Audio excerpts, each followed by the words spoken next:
오늘은 우리의 안내자 성령님이라는 제목으로 하나님 말씀 전하겠습니다. 자, 지금 철로 역정을 따라서 좁은 문, 이 좁은 길 시리즈 설교를 하고 있는데요. 오늘은 그 세 번째 시간입니다. 자, 우리가 걸어가는 길, 제가 순례의 길이다 말씀드렸어요. 여러분 꼭 기억하실 수 있기를 바랍니다. 그냥 우리가 이 땅에 그냥 앉아서 사는 것이 아니라 우리는 계속해서 순례의 길을 걸어가고 있는 중이에요. 그런데 그 과정에서 여러 가지 시험과 장애물, 고난을 만나죠. 그러나 끝까지 주님 바라보고 그 순례의 길을 완주하는 자들에게는 결국에 천성문 앞에 도착하게 되는데요. 어떤 일이 벌어집니까? 우리가 조금 전에 천성을 향해 가는 성도들아, 이 찬송 불렀는데요. 제가 이 찬송 부르면서 너무나 은혜가 되었습니다. 특별히 후렴 부분에 보면 앞으로 천성을 향해 나가세, 천성분만 바라고 나가세. 그 다음에 모든 천사 너희를 영접하려 문 앞에 기다려 서 있네. 여러분, 이것이 장차 벌어질 일이라 믿습니다. 우리가 정말 순례의 길을 잘 완주하고 천성문 앞에 도착해 됐을 때 어떤 일이 벌어집니까? 모든 천사가 나와서 도열하고 정말 손을 활짝 벌리고 우리를 영접하고 그렇게 기다려 서 있다라는 거예요. 여러분, 얼마나 영광스러운 장면입니까? 이 모습 미리 바라보시며 끝까지 순례의 길을 걸어가실 수 있기를 주님의 이름으로 축원합니다. 그런데 우리가 순례의 길을 걸어갈 때 반드시 필요한 것이 있어요. 그것이 바로 우리를 안내하는 안내자죠. 우리는 내일 일을 모릅니다. 내일 무슨 일이 일어날지 몰라요. 우리 손에 인생의 지도가 주어져 있는 것이 아니에요. 그런데 참 안심이 되고 위로가 되는 것은 그러한 우리 모든 인생길, 우리의 순례길을 인도하시는 안내자가 있다라는 것입니다. 그분이 바로 성령님이세요. 그래서 오늘 본문 26절에서 예수님께서 이렇게 말씀하시죠. 우리 함께 읽겠습니다. 시작. 보혜사 곧 아버지께서 내 이름으로 보내실 성령, 그가 너희에게 모든 것을 가르치고 내가 너희에게 말한 모든 것을 생각나게 하리라. 아멘. 여러분, 그렇습니다. 우리 성령님께서 저와 여러분이 걸어가는 모든 순례의 길을 친히 인도해 주신다라는 거예요. 성령님께서 하는 역할이 무엇입니까? 모든 것을 가르쳐 주시고 주님의 말씀을 생각나게 해주시고 우리의 길을 인도해 주시고 이렇게 우리의 친절한 안내자가 되어 주시겠다라는 거예요. 그래서 이어지는 27절에 보면 너희는 근심하거나 두려워하지 말라 말씀하고 있습니다. 27절입니다. 평안을 너희에게 끼치노니 곧 나의 평안을 너희에게 주노라. 내가 너희에게 주는 것은 세상이 주는 것 같지 아니하니라. 너희는 마음에 근심하지도 말고 두려워하지도 말라. 너무나 은혜의 말씀이죠. 우리가 이 말씀 붙들고 순례의 길을 걸어가야 하는 것입니다. 여러분, 우리가 사는 세상 사실 여러 가지 근심되고 걱정되는 일이 수시로 일어나는데요.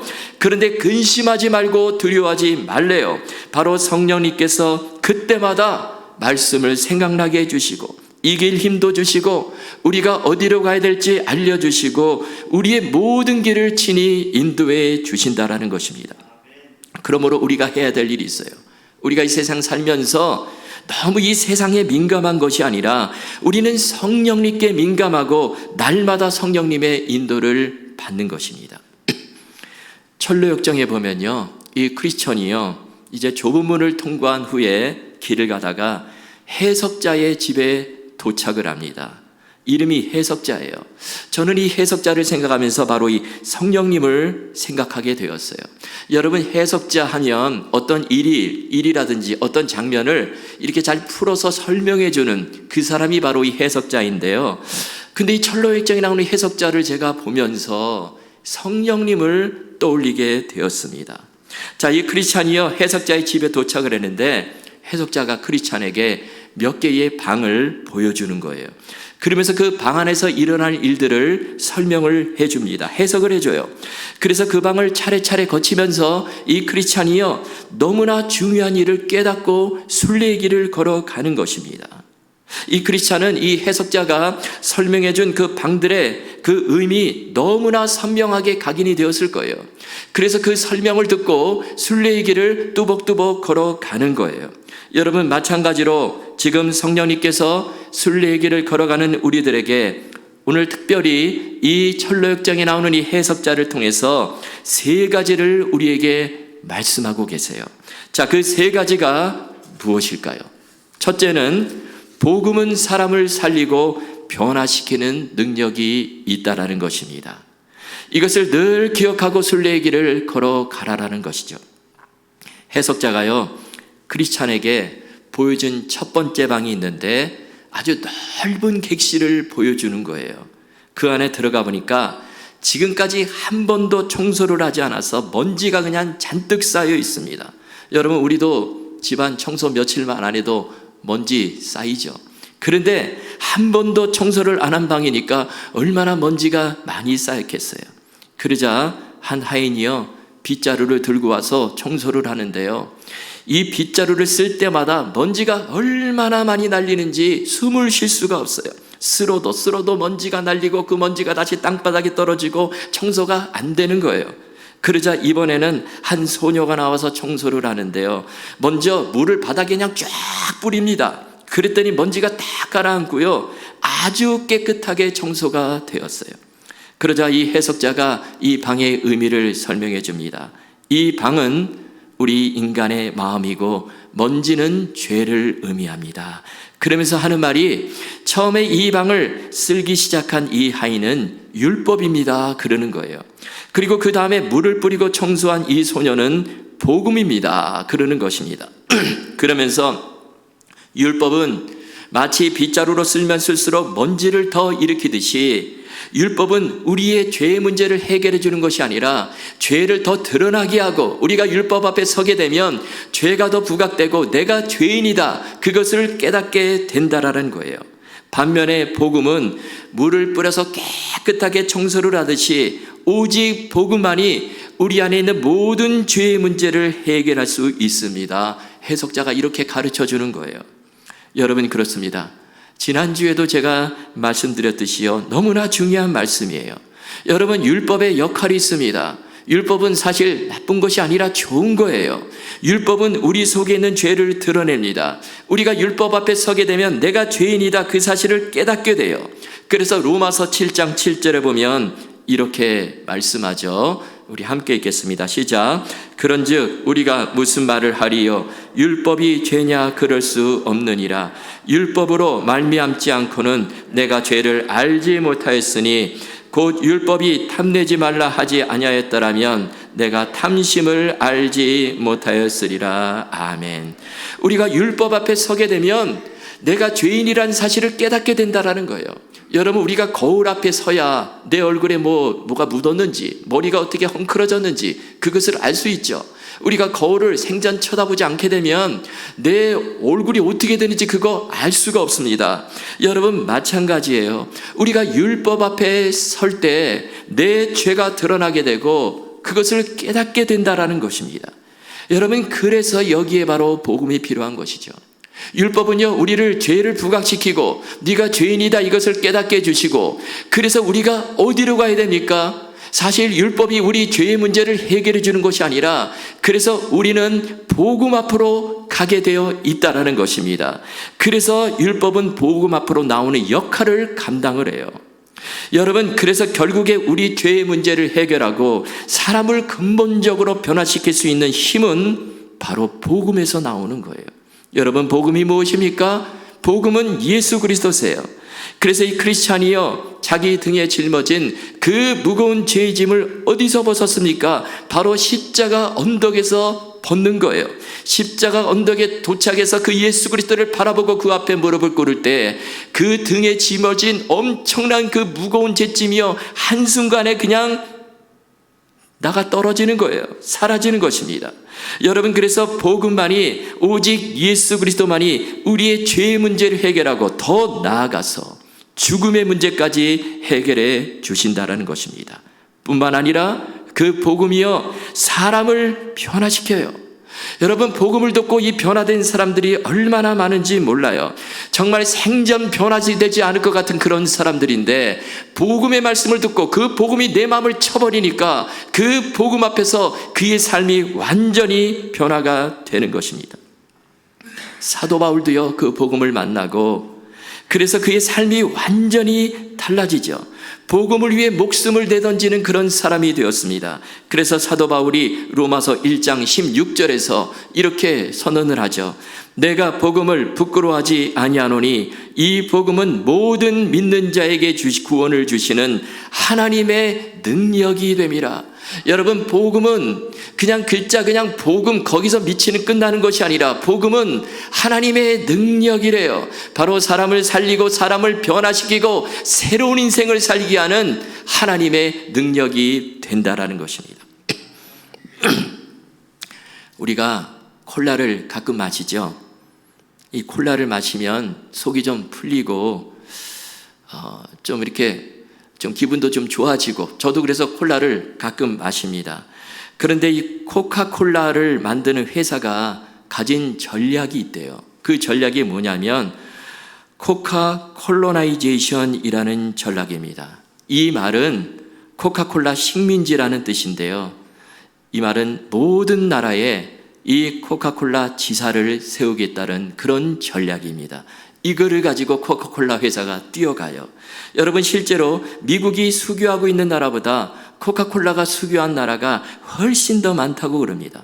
그래서 코카콜라가 먼저 길을 뚫고 들어가면 그 뒤로 미국 대사가 따라 들어갈 정도로 그렇게 많이 코카콜라가 세계에 퍼져 있다는 거예요. 콜라를 마시는데요, 계절을 따지질 않아요.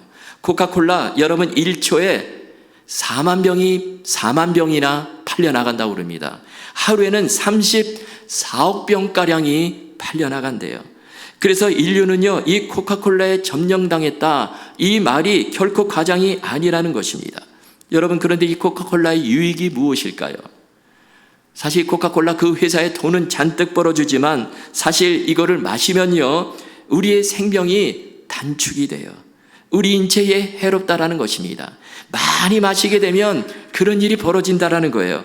그런데도 사람들은 콜라를 좋아하고 콜라가 안 들어가는 곳이 없다라는 거예요. 심지어 요즘에 제가 보니까요, 북한까지 코카콜라가 들어갔다고 그럽니다.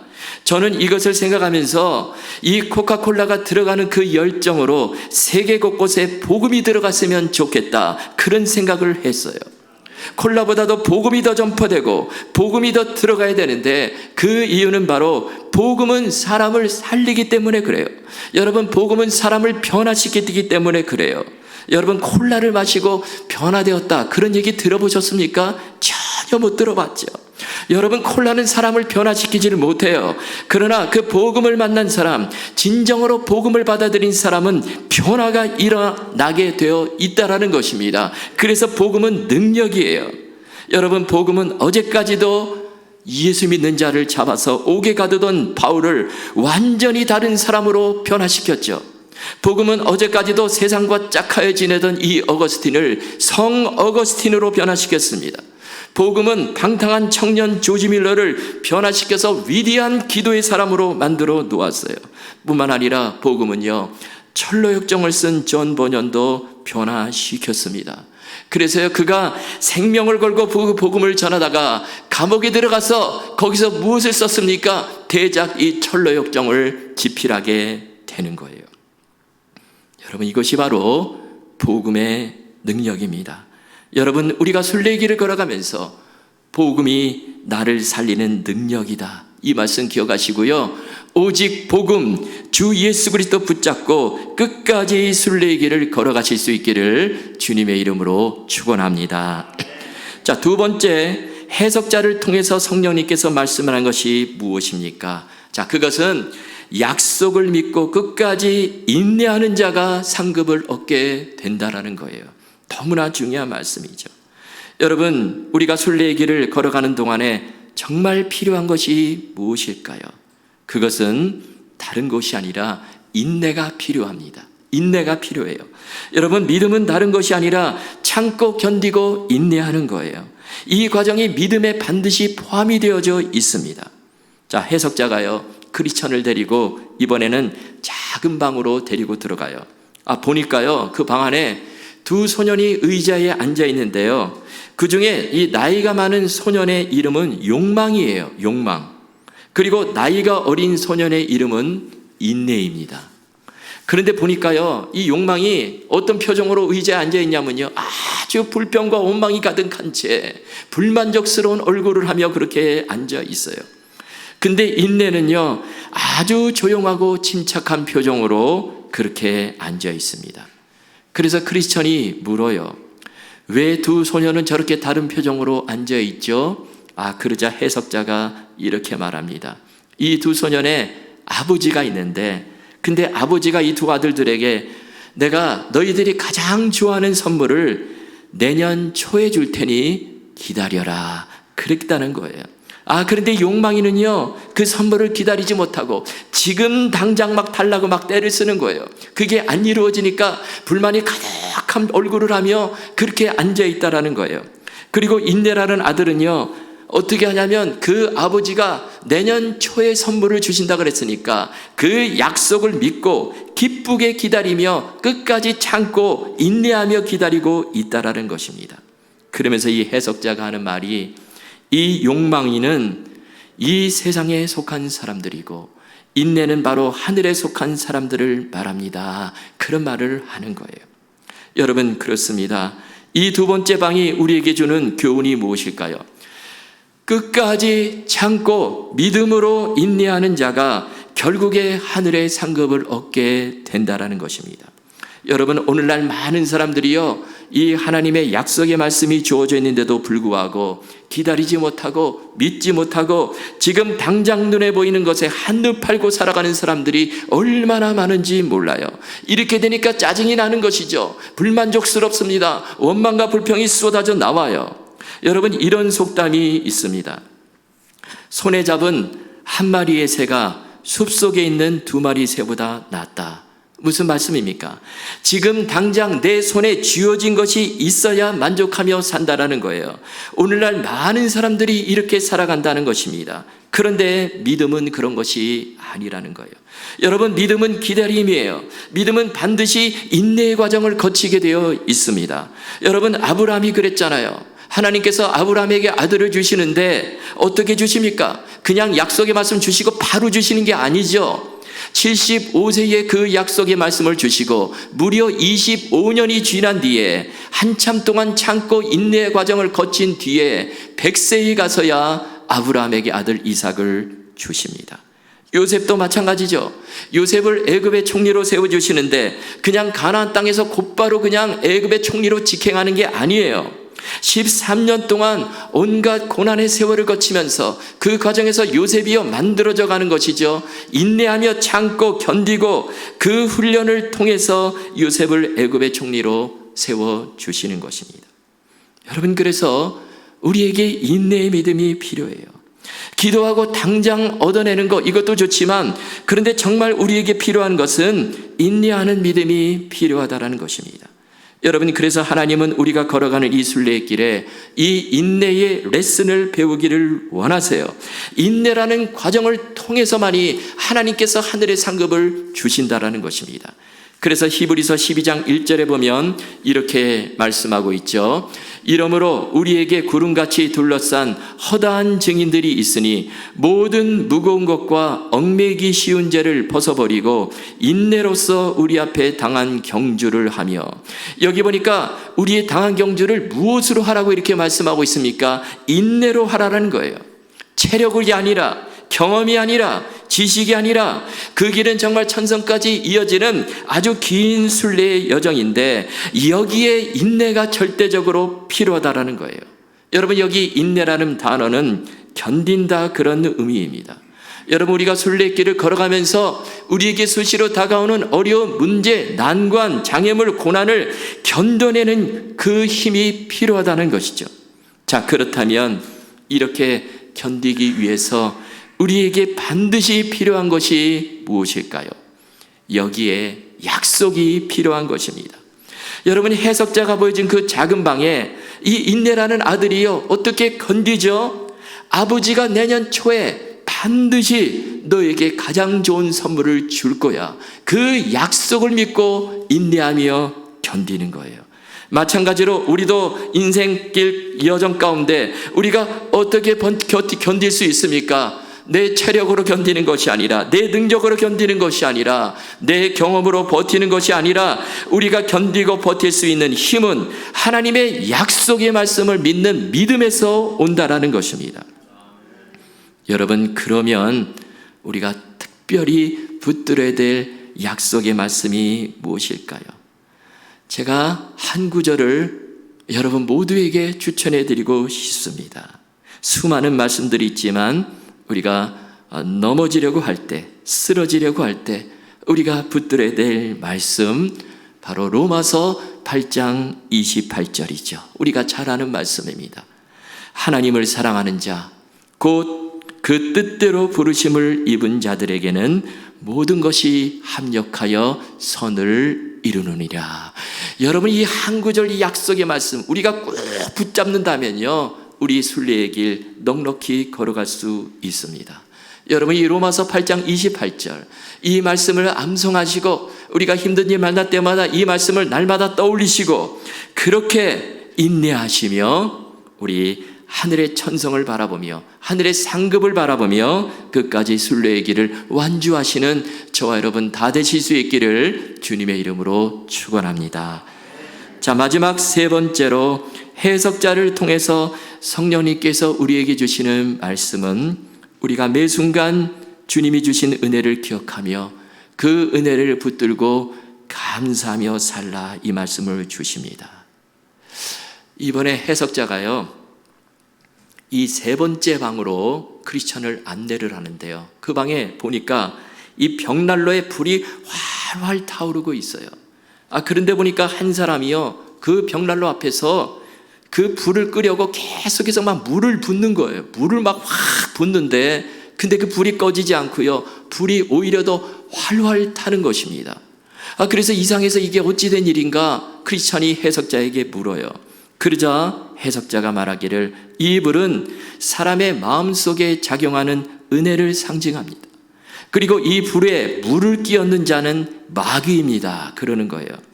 그런데 그 불이 그래도 꺼지지 않고 더 활활 타오르는 그 이유를 보여주는데, 보니까 그 벽난로 뒤쪽에 가보니까요, 거기서 예수님이 그 불에다가 아무도 모르게 기름을 계속해서 붓고 있는 거예요. 여러분, 기름이 부어지니까 그 불이 꺼지지 않고 오히려 더 활활 타오르더라는 것입니다. 여러분, 그렇습니다. 마귀가요, 아무리 은혜를 사그라들게 하려고 끄트리려고 그렇게 날뛰어도 우리 예수님은 계속해서 은혜의 기름을 부어주시고 우리를 은혜 가운데 인도해 주신다라는 거예요. 여러분, 그래서 우리가 주님이 베푸신 그 은혜를 매 순간 기억하며 살아야 하는 것입니다. 여러분, 이스라엘 백성들 광야 40년 길 어떻게 걸어가죠? 그들의 힘으로 걸어가는 게 아니에요. 오직 하나님의 은혜로 걸어가는 것입니다. 하나님께서 하늘에서 만나를 내려주시고, 물이 없을 때 반석에서 물을 터쳐주시고, 또 메추라기 고기도 주시고, 이 모든 엄청난 은혜를 부어주셔서 이스라엘 백성들이 그 광야길을 걸어가는 거예요. 물론 그 길에서 아말렉이 쳐들어오죠. 여러분이 아말렉은 사탄 마귀를 상징하는데요, 여러분은 아말렉이요, 아무리 공격해 들어온다 할지라도 또 어떻게 합니까? 모세가 산꼭대기에 올라가서 하늘을 향해 기도의 손을 들었을 때 하나님께서 또 은혜를 베풀어 주셔서 아말렉 군대를 물리치고 다 살게 해 주세요. 여러분, 우리가 인생길 걸어가면서 우리가 꼭 기억해야 될 거, 하나님의 은혜를 기억하며 가야 하는 것입니다. 여러분, 우리 예수님은 지금도 우리가 모르게 이 은혜의 기름을 계속해서 붓고 계세요. 우리가 살면서 힘들 때, 고난 속에 있을 때 그 예수님이 안 보일 때가 있죠. 우리 눈에 보이지 않으니까 예수님 도대체 어디 계십니까? 이렇게 기도할 때가 있습니다. 그러나 그렇질 않아요. 여러분, 예수 그리스도는 지금도 벽난로 뒤에서 끊임없이 은혜의 기름을 부어 주신다라는 거예요. 그 은혜로 지금 우리가 이렇게 사는 것입니다. 그러므로 우리가 할 일은 주님이 베풀으신 그 은혜를 기억하고 그 은혜를 누려야 되는 것입니다. 모든 것을 은혜의 시각으로 바라보는 거예요. 지금도 예수님께서 내가 모르는 은혜를 베풀어 주시고 나를 인도하시는구나, 이것을 생각하고요, 계속해서 내 삶 속에서 그 은혜를 찾아내고 그 은혜에 감사하며 살라라는 것입니다. 사도 바울이 이런 놀라운 고백을 했죠. 나의 나된 것은 다 하나님의 은혜다.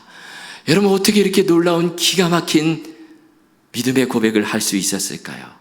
바울은요, 지금도 뒤에서 계속해서 은혜의 기름을 붓고 계시는 예수 그리스도를 바라보는 것입니다.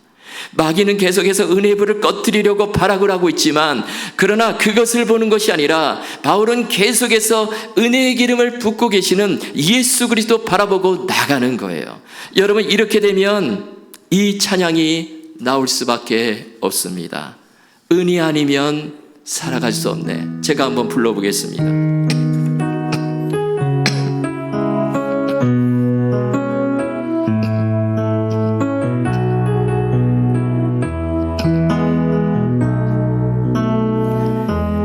은혜 아니면 살아갈 수가 없네. 호흡마저도 다 주의 것이니 세상 평안과 위로 내게 없어도 예수, 오직 예수뿐이네. 그 신계획